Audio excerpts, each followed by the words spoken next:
ಪ್ರಿಯ ವೀಕ್ಷಕರೇ, ದಾವಣಗೆರೆ ಜಿಲ್ಲಾದ್ಯಂತ ಪ್ರವಾಸೋದ್ಯಮ ಅಂದರೆ ಹರಿಹರ ಹತ್ಮಡಿ ಹೋಗುವ ದಾರಿಯಲ್ಲಿ ಗುರುಮುಖ ಕೊಂಡಜ್ಜಿ ಬಸಪ್ಪ ಸ್ಪಾಟ್ ಮತ್ತು ಗೈಡ್ ರಾಜ್ಯ ತರಬೇತಿ ಮತ್ತು ಶಿಬಿರ ಕೇಂದ್ರಕ್ಕೆ ಇವತ್ತು ಭೇಟಿ ಕೊಡೋಣ ಬನ್ನಿ.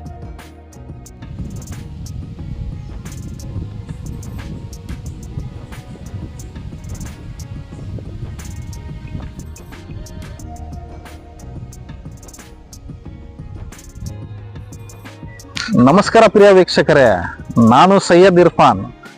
ಸತ್ಯ ಸುದ್ದಿ ನ್ಯೂಸ್ನಲ್ಲಿ ತಮ್ಮ ಸ್ವಾಗತ. ದಾವಣಗೆರೆ ಜಿಲ್ಲೆಯಲ್ಲಿ ಹರಿಹರ ತಾಲೂಕಿನ ಪ್ರವಾಸಿಯ ಸ್ಥಳ ಅಂದರೆ ಅದು ಕೊಂಡಜ್ಜಿ ಗ್ರಾಮ. ಬನ್ನಿ ವೀಕ್ಷಕರೇ, ಆ ಗ್ರಾಮದಲ್ಲಿ ಪ್ರವಾಸೋದ್ಯಮ ಅಂದರೆ ಸ್ಥಳ ಅಂದರೆ ಕೆರೆ ಮತ್ತು ಕೊಂಡಜ್ಜಿ ಬಸಪ್ಪ ಅವರ ಸ್ಕಾಟ್ ಅಂಡ್ ಗೈಡ್ಸ್ ಕ್ಯಾಂಪ್ ಅಂದರೆ ವಿಶೇಷ. ಇದು ನಮ್ಮ ರಾಜ್ಯದಲ್ಲಿ ಬೆಂಗಳೂರಿನ ಬಳ್ಳಾಪುರ ಬಿಟ್ಟರೆ ನಮ್ಮ ದಾವಣಗೆರೆ ಜಿಲ್ಲೆಯ ಕೊಂಡಜ್ಜಿ ಕ್ಯಾಂಪ್ ಅಂತ ಹೇಳಲಾಗಿರೋದು. ಹೌದು ವೀಕ್ಷಕರೇ, ಈ ಒಂದು ಕ್ಯಾಂಪಿನಲ್ಲಿ, ಈ ಒಂದು ಗ್ರಾಮದಲ್ಲಿ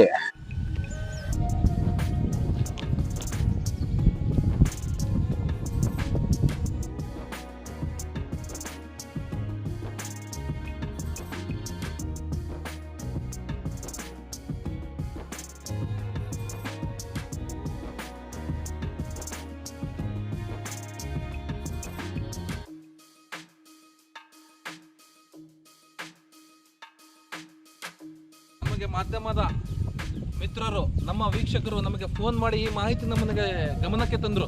ಅದಕ್ಕೋಸ್ಕರ ನಾವು ಇಲ್ಲಿ ಸುದ್ದಿಗಾಗಿ ಬಂದಿದ್ದೇವೆ. ನಮ್ಮಿಂದ ನಾವು ಏನು ಇಲ್ಲಿ ಬಂದಿಲ್ಲ ವೀಕ್ಷಕರೇ. ನಮ್ಮ ವೀಕ್ಷಕರು ಫೋನಿನ ಮುಖಾಂತರ ನಮಗೆ ಫೋನ್ ಮಾಡಿ, ಸರ್ ನೀವು ಅಲ್ಲಿ ಹೋಗಿ, ಬೇರೆ ರಾಜ್ಯಗಳಿಗೆ ನಾವು ಹೋಗ್ತೀವಿ, ಅಲ್ಲಿ ಬೋಟಿಂಗ್ ಎಂದು ಮತ್ತು ಈ ಪರಿಸರದ ಆನಂದವನ್ನು ತಗೊಂತೀವಿ, ನಮ್ಮದೇ ಜಿಲ್ಲೆಯಾದ, ನಮ್ಮದೇ ತಾಲೂಕಿನ, ನಮ್ಮದೇ ಒಂದು ಗ್ರಾಮದಲ್ಲಿ ಇಂಥ ಒಂದು ಅದ್ಭುತವಾದ ಪ್ರವಾಸೋದ್ಯಮ ಸ್ಥಳ ಇದೆ ಅಂತ ಎಲ್ಲ ನಿಮ್ಮ ವೀಕ್ಷಕರಿಗೆ ಗಮನಕ್ಕೆ ತರ್ರಿ. ಪ್ರವಾಸಿ ಗಾರ್ಮಿಗಳು ಬರ್ತಿದ್ರು ನಮ್ಮ ಫ್ಯಾಮಿಲಿ ಸಮೇತ.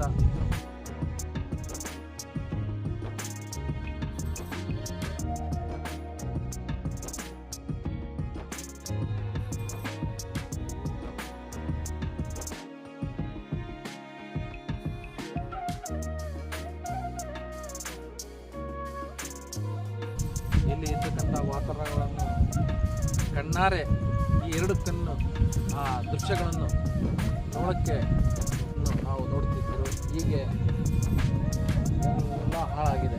ಏನು ಹಾಳಾಗಿಲ್ಲ, ಮ್ಯಾನೇಜ್ಮೆಂಟ್ ಹಾಳಾಗಿದೆ ಅಂತ ನಾನು ಈ ಸಂದರ್ಭದಲ್ಲಿ ಹೇಳೋಕ್ಕೆ ಬಯಸ್ತೇನೆ. ಪ್ರಿಯ ವೀಕ್ಷಕರೇ, ಪ್ರವಾಸೋದ್ಯಮಕ್ಕೆ ನಾವು ಊಟಿಗೆ ಹೋಗ್ತೀವಿ, ಅಲ್ಲಿ ಬೋಟಿನ ಆನಂದವನ್ನು ನಮ್ಮ ಫ್ಯಾಮಿಲಿ ಜೊತೆ ಕುತ್ಕೊಂಡು ಬೋಟಿಂಗ್ ಆಡುತ್ತಾ ನೀರಿನ ಒಂದು ವಾತಾವರಣಕ್ಕೆ ನೋಡ್ಕೊಂತ ಎಲ್ಲ ದೃಶ್ಯಗಳನ್ನು ನಾವು ನೋಡ್ತೀವಿ.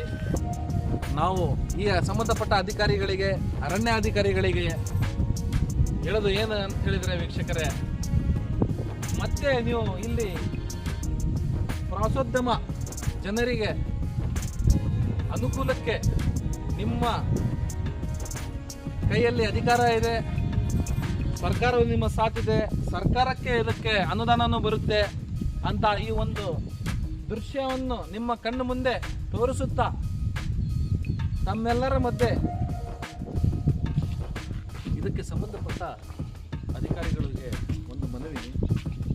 ಇಲ್ಲಿ ಬರಕ್ಕಂತಹ ಪ್ರವಾಸೋದ್ಯಮ ಕಪಲ್ಸ್ ಆಗಿರಲಿ, ಸ್ಟೂಡೆಂಟ್ಸ್ ಆಗಿರಲಿ, ಒಂದು ಬರ್ತ್ಡೇ ಪಾರ್ಟಿಗೋಸ್ಕರ ಬಂದಿರ್ತಾರೆ, ಯಾವುದೋ ಒಂದು ಸಮಾರಂಭಕ್ಕೆ ಒಂದು ಪಾರ್ಟಿ ಮಾಡೋಣ ಅಂಥೇಳಿ ಬರುತ್ತಾರೆ. ಅಂತಹ ಸಂದರ್ಭದಲ್ಲಿ ನೈಜೀಕಿಕ ಪೊಲೀಸ್ಗಿರಿ ಇಲ್ಲಿ ಒಂದು ನಮ್ಮ ಮಾಹಿತಿ ಪ್ರಕಾರ ಒಂದು 8ರಿಂದ 20 ಜನ ಇಲ್ಲಿ ಅವರಿಗೆ ಟಾರ್ಚರ್ ಮಾಡೋದು, ಅವರಿಗೆ ಕೀಳು ಶಬ್ದದಿಂದ ಬೈಯೋದು, ಇಂತಹ ಅವರಿಗೆ ದೌರ್ಜನ್ಯ ಮಾಡೋದು, ಅವರ ಹತ್ರ ದುಡ್ಡು, ರೋಲ್ ಕ್ಲೋಸ್ ಕಾಲ್ ಮಾಡುವಂಥ ಕೆಲಸಗಳನ್ನು ಮಾಡ್ತಾ ಇದ್ದಾರೆ. ಅಂತಹ ಸ್ಟೂಡೆಂಟ್ ಆಗಲಿ ಕಪಲ್ಸ್ ಆಗಲಿ ನಮ್ಮ ವಾಹಿನಿಗೆ ಫೋನಿನ ಮುಖಾಂತರ ಸರ್ ಈ ಕಡೆ ನಮಗೆ ಭಾಳ ತೊಂದರೆ ಆಗ್ತಾ ಇದೆ, ನಮ್ಮ ಜಿಲ್ಲೆಯಲ್ಲಿ ಒಂದು ಪ್ರವಾಸೋದ್ಯಮ ಅಂಥೇಳಿ ಒಂದು ಭಾಳ ವಿಶಾಲವಾದ ಸ್ಥಾನ ಅಂತ ಹೇಳಿದರೆ ಅದು ಕೊಂಡಜ್ಜಿ ಬಸಪ್ಪ ಕ್ಯಾಂಪ್ ಅಂತ ನಾವು ಹೇಳಿರ್ಬೋದು. ಈ ಒಂದು ನಾವು ಸುಮಾರು ಇಲ್ಲಿ ಬೆಳಗ್ಗೆ 10 ಗಂಟೆಯಿಂದ ಬಂದಿರತಕ್ಕಂತಹ ಪ್ರವಾಸಿಗಾರರಿಗೆ ಗಮನ ಕೊಡ್ತಾ ಇದ್ದೀವಿ. ಸುಮಾರು ಇಲ್ಲಿ ಒಂದು 500ಕ್ಕಿಂತ ಹೆಚ್ಚು ಜನ ನಾವು ನೋಡಿ, ಅದರಲ್ಲಿ ಕಪಲ್ಸ್ಗಳು ಬಂದರು, ಫ್ಯಾಮಿಲೀಸ್ ಬಂದರು, ಲವರ್ಸು ಬಂದರು. ಅವರು ನಮ್ಮೊಂದಿಗೆ ಮಾತಾಡೋಕ್ಕೆ ಕೆಲವೊಂದು ಜನ ಹೆದರಿದ್ರು, ಕೆಲವು ಜನ ಮಾತಾಡಿದರು. ಅದು ವಿಡಿಯೋ ಐತೆ, ನಾನು ಅದು ಹಾಕೋದಿಲ್ಲ. ಇಲ್ಲಿ ಮುಂಭಾಗಣದಲ್ಲಿ ಇದು ಎಲ್ಲ ಸರ್ಕಾರದ್ದು ಇದು ಜಾಗ, ಇದು ಫಾರೆಸ್ಟ್ ಲ್ಯಾಂಡ್.